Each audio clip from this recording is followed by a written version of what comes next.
Okay, it's right about 2 o'clock. Megan, do we have your permission to start? Yes, let's go ahead. Okay, let's start. Welcome, everyone. Good afternoon. I hope you're doing okay with our wet weather here in Los Angeles. I'm delighted to welcome you to One Bite at a Time. This is led by our invaluable dietitian Megan Laszlo, who started this about what, year and a half, 2 years ago now, I believe. I remember where we're kind of debating names. We went with One Bite at a Time, recognizing this idea that the amount of nutritional research that has emerged over the last 5, 10 years or so, as it relates to optimal health and in our situation, optimal cancer survivorship health, has grown enormously. I mean, there was very little when I was in medical school in nutritional sciences compared to what we have today. So it's a vast body of knowledge. It's often hard to make sense of things. There are many controversies, and we're not going to shy away from that. So one bite at a time was meant to do exactly like that. Just take one bite out of one topic, hopefully have an informed conversation and some question and answers that we'll process together. So we welcome you to this. So today, Megan's going to be leading a discussion on nuts and seeds. I think you entitled it Cracking the Case on Nuts and Seeds. You probably know there's been a lot of controversies about seed oils and which fats are good for us and which aren't, and trying to sort through that. So Megan's going to lead the show. I'm going to be here in the background to moderate questions, and I kind of tease Megan that I'm sometimes the bad cop and bringing up some of the controversial ideas that I'm sure you're all reading about anyway. So hopefully we'll have some fun with this. Okay. So with that said, Megan, thank you for leading this as always. It's all Oh, yours. you're very welcome. Thank you for the introduction. Okay. I think everything is shared. And what you can do is you can also you can pin um, my video as well as this and kind of play around if you want to see both myself and the presentation at the same time. Um, But yeah, let's get started. So for me, this topic comes up a lot because I get asked quite frequently, what is the best nut to eat? Which nut should I be eating? Which ones? And so I wanted to have some time to really talk about this and then also talk about the nut and seed oils as well, because they have been coming up quite a bit. So I'd like to first just highlight some of our guidelines here. Some of them are specific, like our dietary guidelines for Americans. They very specifically recommend 5 ounces of nuts and seeds per week, keeping in mind that an ounce is about a handful. The Mind Diet is also pretty specific, an ounce of nuts daily, and then you can see kind of looser recommendations with those other dietary patterns. But I wanted to take a moment and just go through what are some of the differences between these nuts and seeds. So you can see here, this is a comparison chart between, we've got nuts on the left, more seeds on the right, and this is all based on a 1 ounce portion. And that varies a lot depending on the size of the nut or seed. So you can see this first line here showing you what counts as a 1 ounce portion. So I just wanted to compare some of these. So in terms of calories, nuts and seeds are known to be caloric. They do have quite a bit of calories. And you can also see that the highest value in this line is going to be in orange. So for instance, macadamia nuts are going to have the highest calorie content for an ounce comparatively. They do have protein as well. And most of them have about the same amount of protein as an egg. An egg has about 6 grams of protein. So comparatively, they've got some protein. Um, they also have fat in them, well known to have high fat content. You can see macadamia nuts again having the highest fat content, and they do have a little bit of plant-based saturated fats too. They also have carbohydrates. Now, but when looking at this, fiber is a non-digestible carbohydrate. So fiber counts towards the total grams of carbohydrates. So you may be looking at chia seeds and thinking, oh, that's a lot in terms of carbs for a nut. But 10 of those 12 carbohydrate grams are actually fiber. So really it only has 2 grams of net carbohydrates, but also very high in fiber. And when you think about our recommendation to get 30 grams of fiber per day, you can see how chia seeds are very valuable in attaining that, as well as almonds and sesame seeds. They're also a good source of potassium. You can see our daily recommended intake levels there, particularly hemp seeds. But if you're looking at the nuts, pistachios are very high in potassium. We need potassium as an electrolyte. It's also good for lowering blood pressure. And magnesium as well. And magnesium is a nutrient of concern because most Americans don't get enough magnesium in their diets. Most of us don't even get half the recommended amounts of magnesium, but you can see some of these are quite concentrated in it, particularly hemp seeds and chia seeds and so forth. Uh, there's also some zinc, which we need for immune function. We get some of that from these. And I really wanted to focus on calcium because I get asked quite frequently which foods are non-dairy but have high calcium content. And seeds are one of these foods. I mean, you can see the calcium content of sesame seeds, chia seeds, they're quite high. So those are a great way to get much needed calcium in our diets when we're trying to achieve these amounts. And almonds have a little bit as well. Don't want to leave them out, but it's not quite as high as our seeds. And then they have some iron in them as well. It's just a bit. Another thing that nuts and seeds are known for are lignans. So lignans are a type of phytoestrogen, and we normally think of soybeans as being our phytoestrogen, but lignans are another type of polyphenol, and the highest amount is going to be in flaxseed. This is going to be in ground flaxseed, and it's going to be the easiest to obtain this from the ground flaxseed rather than the whole flaxseed. And it's not in flaxseed oil, it's just in the seeds. And why do we care about lignans? Lignans have really great properties to them. They're antioxidant, anti-estrogenic, and they have anti-tumor activities as well. And these anti-estrogen effects have the potential for reducing breast cancer growth, and the effect in bones may help maintain bone mineral density. They're also high, nuts and seeds are also high in phytosterols. So these phytosterols are a plant-based sterol, and they interfere with cholesterol absorption in the intestinal tract. And they have been found to lower total cholesterol and LDL cholesterol. So this is very specific to nuts and seeds. And you can see this chart right here, this 1 ounce serving again, and how many phytosterols that 1 ounce contributes. There is a recommendation to try to have 2 grams per day of phytosterols to reduce LDL cholesterol, which can be difficult to achieve when just having regular food sources. There are phytosterol fortified foods and supplements, but you should talk with your doctor before using any of those products. So I wanted to highlight some information regarding disease risk and mortality related to nuts and seeds, because it's well known that eating plant-based foods can reduce chronic disease. But I really wanted to show the evidence to back up this recommendation for 1 ounce a day. So these findings come from umbrella reviews, systematic reviews, and dose response meta-analyses. So they found that nut intake is significantly associated with reduction of cancer risk and mortality, and that 10 to 28 grams, so 1 ounce or less than 1 ounce, about 1/3 of 1 ounce, is associated with reductions in cardiovascular disease, cancer death, diabetes, infections, and all-cause mortality. And that those that ate a handful of nuts and seeds had 20% reduced risk of developing cardiovascular disease compared to those that ate none. So there is evidence to back up this 1 ounce per day in terms of health benefits. So let's talk about omega-3s, because plants, nuts and seeds are a good source of omega-3s.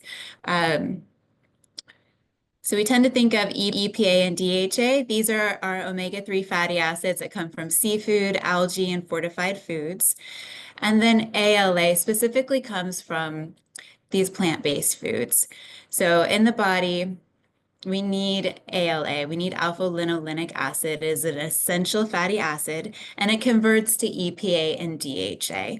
We have recommended amounts for ALA, but not EPA and DHA, except for specific conditions like pregnancy, for example. So you can see these recommended amounts for men, women, children, and also vegans listed here, because if you are not consuming any animal products, you need more ALA to meet the recommended amounts and to enhance this conversion to EPA and DHA. And we tend to think of omega-3 as being anti-inflammatory because it has anti-inflammatory properties. And then we tend to think of omega-6 as being pro-inflammatory. But we'll talk more about that. So in terms of omega-6, we want to focus on linoleic acid because this is our other essential fatty acid that we have to get from our diet. It's found in vegetable and seed oils, and we have recommended amounts. Most folks have no problem achieving these amounts. And it's another type of omega-6 is also arachidonic acid. This is found in land animals, and it's known that arachidonic acid converts to eicosanoids, and eicosanoids regulate inflammation. And it's been theorized that consuming too much omega-6 fatty acid could increase or cause inflammation in the body. So I wanted to talk a little bit about these different components of different oils. And I know this is kind of a busy chart, but you can see here in red, we have our saturated fatty acids, and then in yellow, our monounsaturated fatty acids. Light green are going to be our omega-6, and then dark green are our omega-3. So well known are coconut oil and butter and lard and palm oil are high in saturated fats, right? And then we know that like olive oil is pretty high in monounsaturated fats. If avocado oil were up here, it'd also be predominantly yellow. Canola oil, also high in monounsaturated fats. And then a lot of the oils that have been talked about in the news regarding seed oils are going to be higher in polyunsaturated fats that are omega-6. So like our safflower oil, grapeseed oil, sunflower oil, etc. So this quote unquote seed oils isn't referring to flaxseed oil or chia seed oil or hemp seed oil. When you hear it in the media, they're talking about these seed oils. They kind of cherry pick certain high omega-6 oils to talk about. So a lot of the questions that come up about these are, one, do these oils being high in omega-6, does that cause inflammation, consuming these specific oils? Two, are these oils stable? Are they oxidizing? Are they creating free radicals? Are they harming the body in some way? And then three, are we consuming too much of these oils?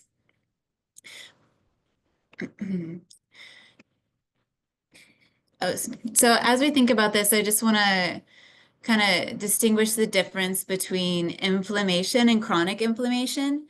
Inflammation has a beginning and an end. It's the body's response to injury or infection. The body releases chemicals, they trigger an immune response. And then once the body is healed, the inflammatory process stops.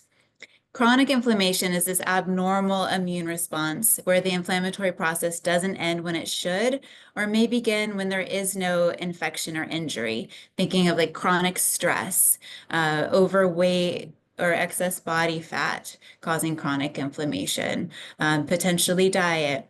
And certain diseases like cancer can also cause inflammation as well. So, but we're talking about omega-6 and inflammation, we're thinking about chronic inflammation.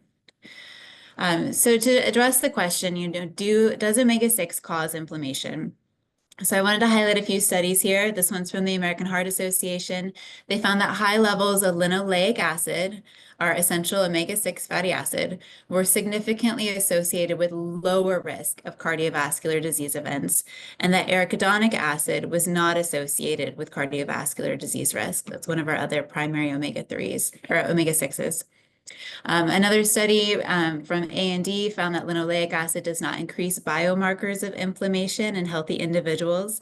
That's how we assess inflammation using blood levels of interleukin-6 or C-reactive protein. Those are referred to as biomarkers of inflammation. So they found that omega-6 did not increase those. Another systematic review and meta-analysis of randomized control trials found that increasing linoleic acid does not have a significant effect on inflammatory markers. And then a review article from the Lancet found that linoleic supplements do not increase arachidonic acid concentrations, meaning that even if you're having more omega-6, it's not going to turn into arachidonic acid and then eicosanoids. So that so this idea that having omega-6 in the diet or too much specifically of omega-6 fatty acids is not causing inflammation in the body, even though this is theorized for a long time. So the other question is, are these omega-6 oils stable? Um, and it's known that polyunsaturated fats, thinking back to these being high in polyunsaturated fats, whether it's omega-6 or omega-3, they do oxidize more easily. And that oxidation can come from heat and light and create free radicals. And they oxidize more easily because they have more double bonds. Double bonds are more prone to oxidation and breaking down more easily when exposed to heat. So saturated fats don't have any double bonds. Monounsaturated fats have one double bond, and then poly have two or more double bonds. So they are more prone to oxidation. And then antioxidants found in oils can protect against oxidation, but most seed oils are refined, and this removes antioxidants. And oils are refined to make them more consumable, to improve the taste, the color, the clarity of these oils. And this is done through high heat, through pressure, and then also chemicals that can bleach, deodorize, and neutralize the oils. So when you think about something like extra virgin olive oil, it has a high amount of antioxidants and oxidative stability, and then it's usually only refined by mechanical means. To be extra virgin olive oil, it can only be refined by mechanical means. So they don't use chemicals like hexane in them. And hexane is toxic, but it's thought to be removed from the oils during processing. That said, the FDA does not monitor hexane content in oils. So there's a lot of considerations here when thinking about the quality of an oil. Is it stable? Does it have high antioxidants? And then what is the fatty acid content of it as well? And it's also known that the oxidative stability decreases during storage. So if you have an oil for a long period of time, it could, it can become rancid, it can produce free radicals. And so we want to think about how long we're storing our oils as well. And we'll talk about storage tips in a second. And then lastly, with this topic, the question is, are we consuming too much high omega-6 oil in the diet? This is an older study, but it does show that our intake of omega-6 oils has been steadily increasing. But I just want to point out that the American Heart Association, and this is recent, continues to conclude that lowering intakes of saturated fats and replacing them with polyunsaturated fats can reduce cardiovascular disease by 30%. And this is similar to what's achieved by statin treatment. This has also been shown to lower triglycerides as well. And they do recommend that replacing saturated fats with polyunsaturated fats should be part of an overall healthy dietary pattern, like the DASH diet or the Mediterranean diet, or I would add, any similar plant-based heritage type of diet. So I want to talk about ultra-processed foods, but first I want to define what they are. And I think this has value because anytime you see a study talking about ultra-processed foods or you hear about it in the news or the media, they're using this classification system currently. So even though it's not perfect, I just want you to know what it is and what counts as an ultra-processed food and what doesn't. So there's a few different categories. So we have unprocessed or minimally processed foods. These are foods that come from the earth or from an animal. They can be frozen, they can be ground up, they can be pasteurized, but they're still considered minimally processed. Then we have this category of processed culinary ingredients. These are substances that come from the environment or other foods, things like bacteria, yeast, oil. And then we have processed foods. So processed foods is group 1 plus group 2. It would include things like freshly made bread. You took ground up wheat flour and you added yeast and salt and sugar and you made bread. So just, it's gone through a process, but it's not an ultra processed food. So things like fresh cheese, you can see the list there. And then ultra processed foods usually require some sophisticated technology or equipment to be made. They're typically things that you couldn't easily reproduce in your home kitchen, or they also have preservatives in them. So things like breakfast cereal, for example, Cheerios would be a difficult thing to recreate in your home kitchen, and they're considered an ultra processed food. So looking at this through the lens of nuts and seeds, whether they're roasted, salted, raw, they're going to be considered an unprocessed or minimally processed food. Nut or seed oil is still considered a culinary ingredient. Nut butter that's just peanuts and salt, would be considered a processed food. And then something like peanut butter puffs, which are basically like a Cheeto with peanut butter powder on them, are going to be considered ultra processed. And then any nut butter with preservatives, with stabilizers that make it the oil and the rest of the nut butter, homogeneous, those are going to be considered ultra processed. Think like Skippy peanut butter, for example. And so, I bring this up because the question is, are we consuming too many of these? And I wanted to highlight this chart showing that, this percentage of calories over here on the left. This shows ultra processed food consumption in U.S. adults. We have percentage of calorie intakes on the left, and then 2001 to 2018 years at the bottom. So you can see that our intake of ultra processed foods is increasing, and that our intake of minimally processed foods is decreasing. And really, more than half of the calories we consume in the US are from ultra processed foods. And current studies are really investigating this relationship now that there's kind of this NOVA criteria that's being used in studies, even though it's not perfect. I think it's something to keep paying attention to. And we are consuming an excessive amount of ultra processed foods in the diet. And so why do we care? So ultra processed food exposure is associated with adverse health effects in adults, children, and adolescents.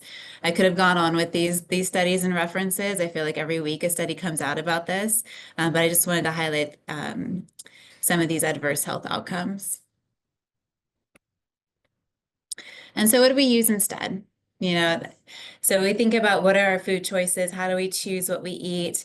We typically base our choices on convenience, cost, and flavor. And so if we're going to avoid ultra processed foods, what are we going to eat instead? And what can we eat instead that's nutrient dense, like nuts and seeds?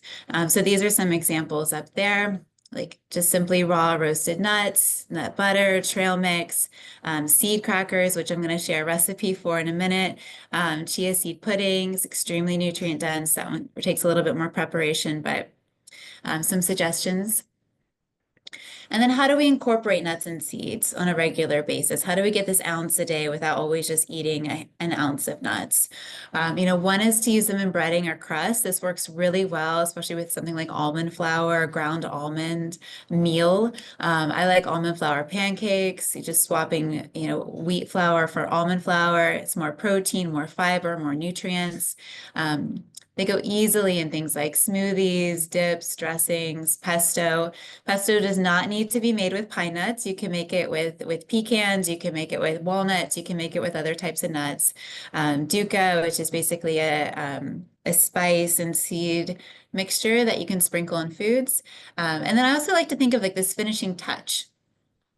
So this finishing touch of adding a sprinkle of sesame seeds at the end of your dish, and that could be on your avocado toast, it could be on your stir fry, your noodle dish, and this just adds a lot. This adds 90 grams of calcium and a gram of fiber from just this dusting of nuts, and I think it's a great way to add additional nutrients.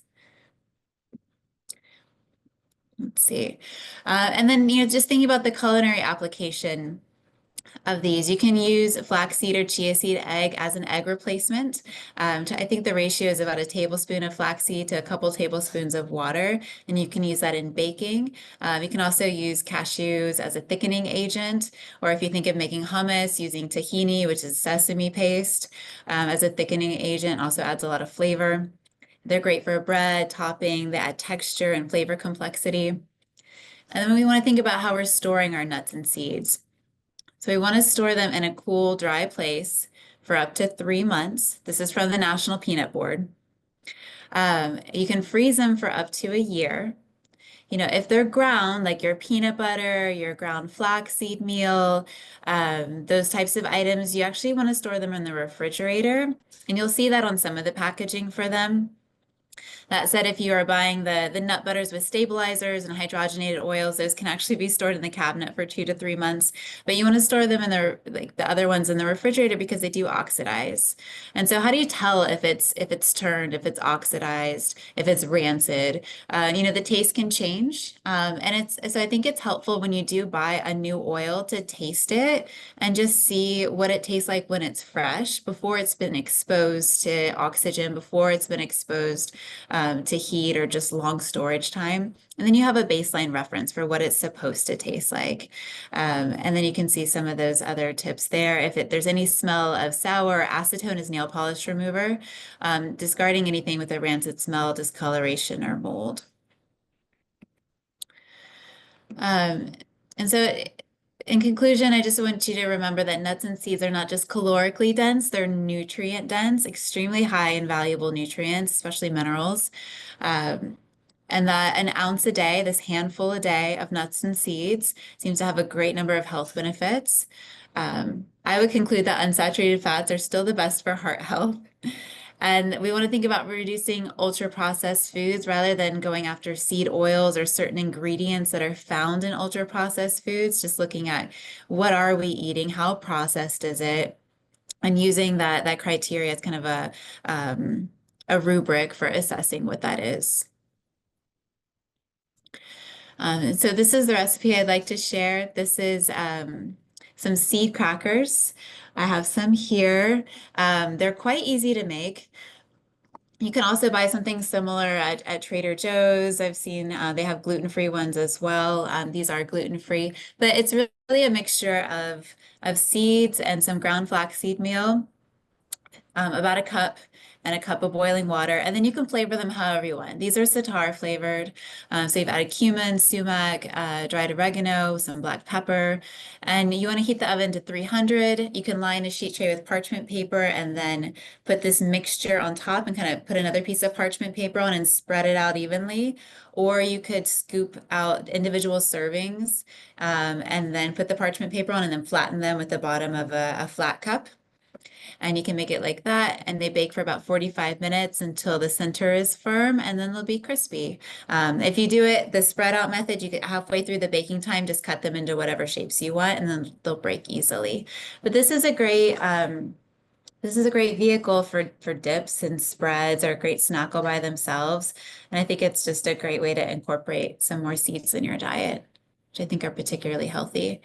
Um, I wanted to highlight this here and share our donation link for anyone that would like to contribute to our programs. These programs are donor funded. You can see all of the great offerings that we have listed up there.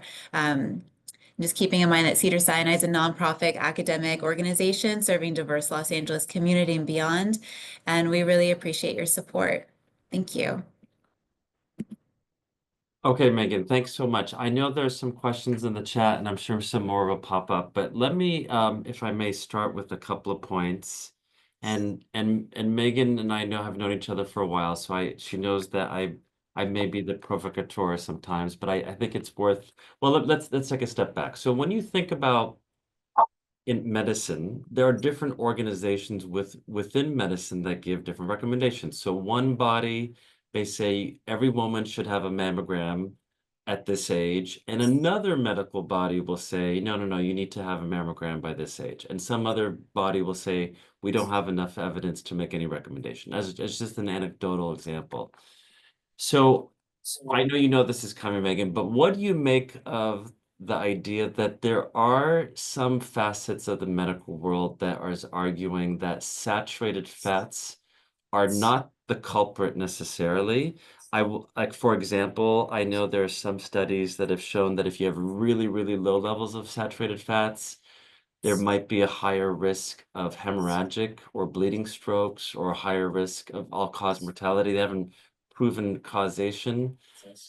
How does, I mean, like, how does putting ourselves in our patient's shoes, and even for ourselves, like, how do we reconcile the idea that there are these differing opinions within our greater field of medicine? How do you reconcile that? I mean, as someone that studied nutrition, I think it's just kind of going with the flow in the ever-changing research. I mean, especially with nutrition, we know that, diet is an inherently difficult thing to study, especially when you're relying on food questionnaires, right? I mean, unless you're doing specific randomized diet trials, it is a difficult thing to study, and it is ever-changing, which is very frustrating. I think, I generally feel best when eating things and looking at the nutrition profile of things that are not as processed. And I think, being able to recognize ingredients is very important, and being able to look at a label and knowing like, hey, this just has peanuts and salt in it. That's it.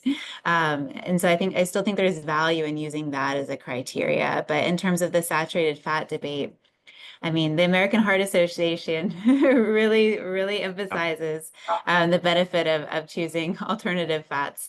And I know that, the thing is they've been wrong before. So it's a difficult thing to assess and weigh. I mean, I think another challenge, and this is just me talking it out, but like another challenge is a lot of these studies are industry funded. Yeah. And our guidelines are industry influenced. I mean, you can tell that by looking at our dietary guidelines for Americans. They say eat fruits and vegetables, but limit saturated fat.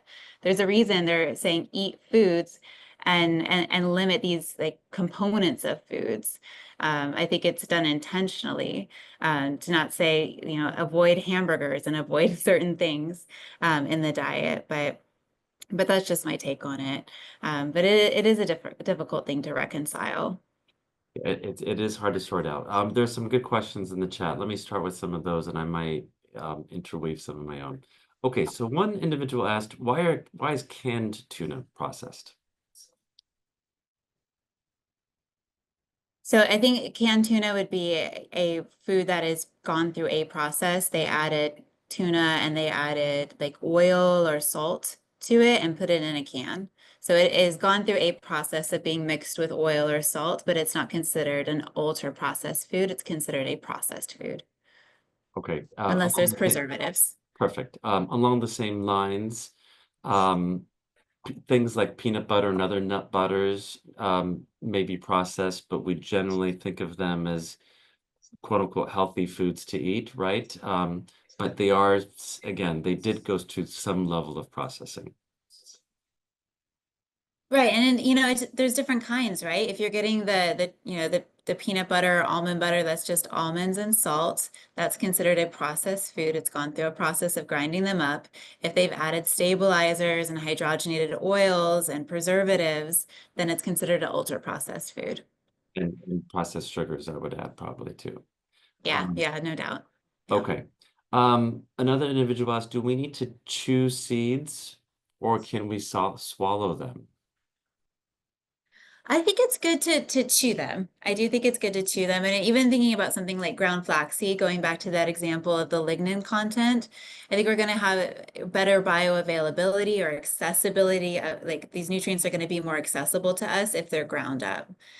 Because they are so small, it is hard for us to break them down all the way. I kind of view flaxseed, whole flaxseed, as being like more like a fiber supplement in some ways, and then ground flaxseed makes those nutrients inside the little seeds more accessible to us. So something like this, it uses both. Okay, Like these. great. One individual asked about related to our circadian rhythm in a sense. Does it matter when throughout the day we're having our nuts and seeds, or, I think one person preferred it in the morning with their breakfast. Does it matter when you have it? I'm not sure that it matters when you have it. I think, I think to achieve some of these recommendations, like 30 grams of fiber per day, you to have high fiber foods throughout the day and to be really intentional with that to get enough. So I would argue whatever your eating window is, if it's restricted in any way, it's still important to have um, high quality foods throughout that eating window. I totally agree. Okay, I know it's been a hot kind of topic in some circles with regard to ghee, and maybe you could tell us for those that may not be familiar with ghee and what it is, and maybe how it relates to the fat discussion. I am not an expert on ghee. I believe is it like a clarified butter exactly? I know it's traditionally used in Indian food and it's high in saturated fat like in butter. And I Yes. know some report that it may have a variety of health benefits. I don't know if any of our other dietitians in the room have Yeah. expertise with ghee specifically.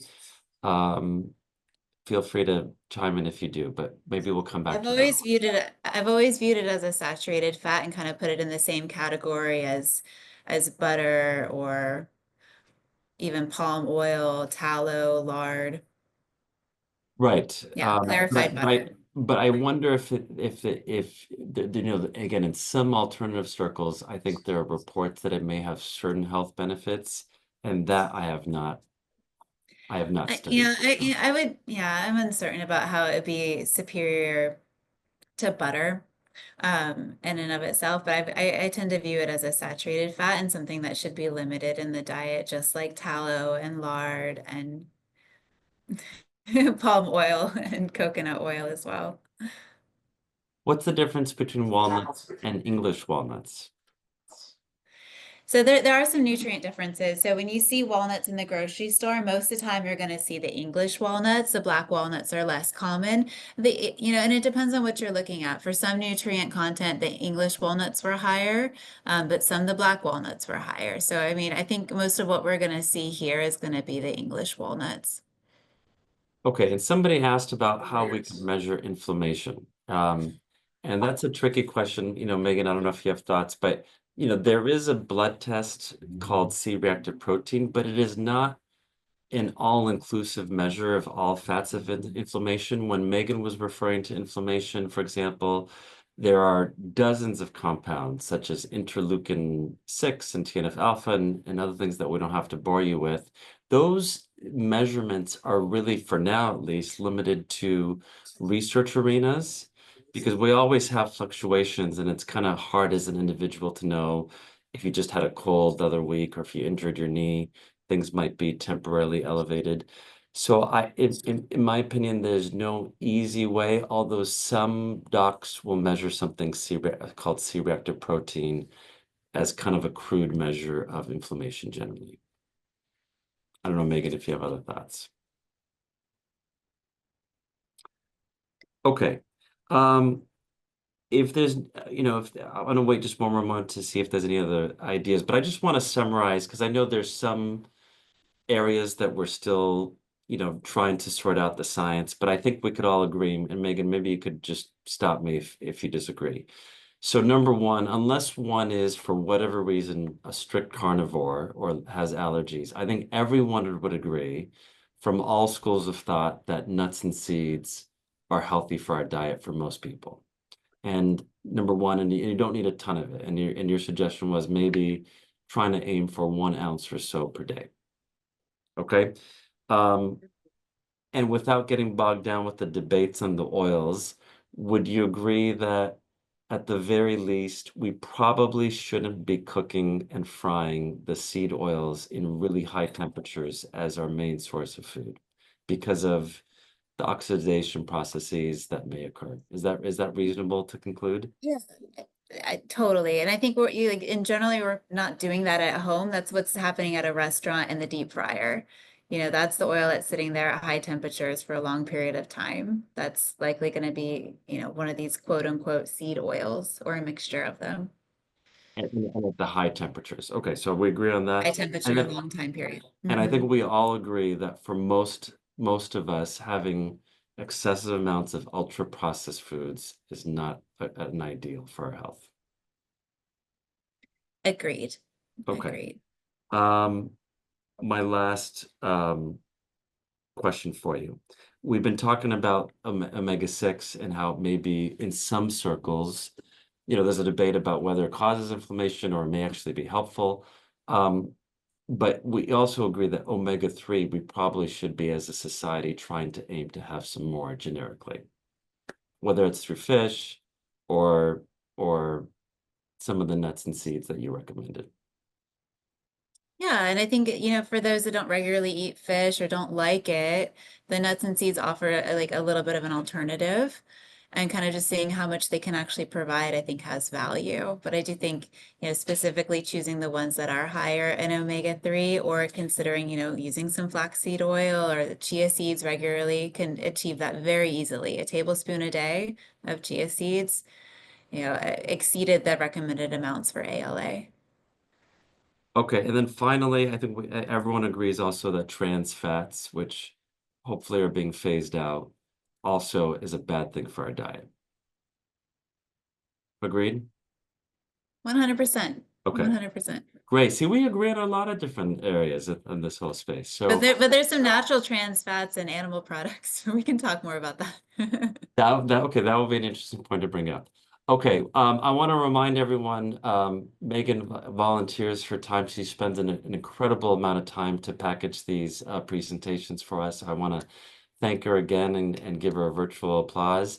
I want to remind everyone also that we offer this as a hybrid session. So Megan is up in our kitchen and she spends a fair amount of time preparing a tasting of the things that she's talking about. I'm going to go upstairs and try it out myself. So when it's not rainy, feel free to join us. And again, Megan, thank you so much for leading this discussion again. I'm You're coming. welcome. Thank you. Okay. Bye, Okay, everyone. thanks, Thank you for everyone. joining.